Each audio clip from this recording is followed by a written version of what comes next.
Cylinder കിട്ടുന്നതെന്ന് വെച്ചാൽ നല്ലൊരു തുക കൊടുത്തിട്ടാണ്. പെട്രോളിനും ഡീസലിനും ഗ്യാസിനും വില കൂടിക്കഴിഞ്ഞാൽ എല്ലാത്തിനും വില കൂടും. ഈ വിറകടുപ്പിലും മറ്റും പാചകമൊന്നും അത്ര ശാശ്വതമല്ല. पता नहीं गैस कब आएगा और हम लोग को काम करने के लिए भी दिक्कत होता है. ഇപ്പോൾ ക്ഷാമമുണ്ട്, ഒരുപാട് ഹോട്ടൽസുകൾ അടച്ചിട്ടു. ഇവിടെ ഞങ്ങൾ ഇതുവരെ അടക്കാതെ മുന്നോട്ട് കൊണ്ടുപോകുന്നുണ്ട്. അടച്ചു കഴിഞ്ഞാൽ ജനങ്ങൾക്ക് ബുദ്ധിമുട്ടുണ്ടാവും എന്നുള്ള രീതിയിൽ ഉള്ളത് വെച്ച് ഇങ്ങനെ മാനേജ് ചെയ്യുന്നതാണ്. സിലിണ്ടർ കിട്ടുന്നതെന്ന് വെച്ചാൽ നല്ലൊരു തുക കൊടുത്തിട്ടാണ് ഇപ്പോൾ സിലിണ്ടർ എടുക്കുന്നത്. അത് മുമ്പോട്ട് പോകുക എത്രത്തോളം പോകും എന്നുള്ള ഞങ്ങൾക്ക് അറിയാൻ പാടില്ല.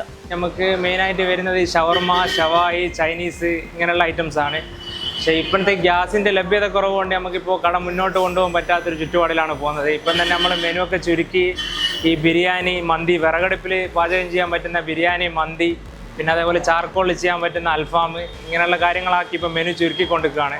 ഇതേപോലെ തന്നെ ഈ പ്രതിസന്ധി തുടർന്ന് മുന്നോട്ട് പോകുന്നതാണെങ്കിൽ നമുക്കിത് വലിയ ബുദ്ധിമുട്ടായിട്ട് മാറും. കാരണം ഒന്നാമത് ടൗണാണ്, ഈ വിറകടുപ്പിലും മറ്റും പാചകമൊന്നും അത്ര ശാശ്വതമല്ല. അപ്പോൾ ഇനി അങ്ങോട്ട് നോക്കിയിട്ട് വേണ്ട കാര്യങ്ങൾ ചെയ്യാൻ. ഇനിയിപ്പം പെരുന്നാളും കാര്യങ്ങളൊക്കെയാണ് വരുന്നത്. മിക്കവാറും 1-2 ദിവസം കൊണ്ട് കട താൽക്കാലികമായിട്ട് അടക്കുവാനാണ് സാധ്യത.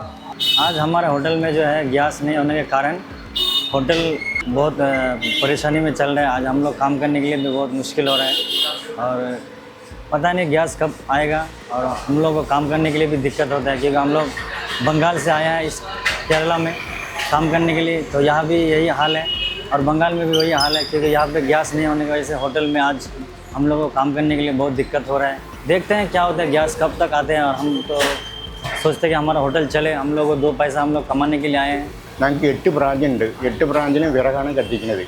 ഇപ്പോൾ സിലിണ്ടർ ഭയങ്കര ബുദ്ധിമുട്ടാണ്. അതുകൊണ്ട് അഡ്ജസ്റ്റ് ചെയ്ത് പോകണം. കച്ചവടം കുറവാണ്. എത്ര പെട്ടെന്ന് സിലിണ്ടർ പറഞ്ഞാൽ അത്ര പെട്ടെന്ന് സന്തോഷമാണ്.